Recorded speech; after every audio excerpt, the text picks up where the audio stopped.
While I was doing my doctoral research, I was studying the philosophy and theology of rhythm. But I found myself also starting to paint at the same time. And I had the sense that there was a way in which my painting and my theoretical work were somehow both working together. So I wanted to better understand how art making might be spiritually significant as a way of knowing the world.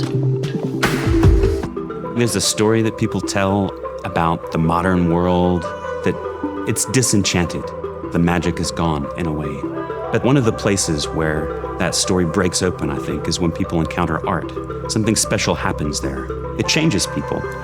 The thing we're trying to do in this project is to understand, why does that happen? What does this experience mean? As counterintuitive as it may seem, there are structural similarities between religious rituals and art making. Both are active, purposeful ways of seeking self-transcendence and the unknown. Doctors Lexi Eikelboom and David Newheiser are working to better understand how art might be considered a spiritual practice. We hear things sometimes about art being healing, maybe, or it having some kind of spiritual meaning or significance for people. We wanted to understand if that's true, and if it is, how we might think about it. We've asked, how can these techniques developed in the study of religious ritual, how can they help us to understand how these practices, these rituals, how they carry a sort of special meaning? What sort of spiritual possibilities do they open up? Working in collaboration with experimental psychologists Miguel Farias and Valerie Van Mellecom from the University of Coventry, the researchers are conducting an innovative study that tests whether or not engagement with art produces cognitive effects similar to religious experiences. We've been testing a framework in which we try to think about practices of art making and art reception through the lens of religious ritual. And we've done this both through a scientific study and then also through having conversations with practicing artists.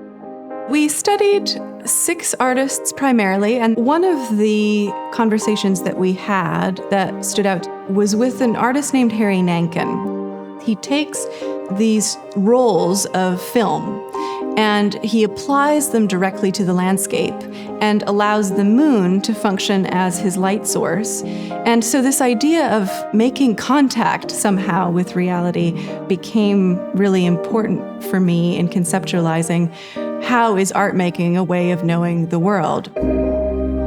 Mark Newbound is this videographer who would go to each artist's studio beforehand, and one of the things he learned was to be receptive to something really unpredictable unfolding in front of him. And I found that to be a really beautiful insight, because a lot of the work that I do, I think what it's about is a similar attempt to be open to the ungraspable, be open to the transcendent.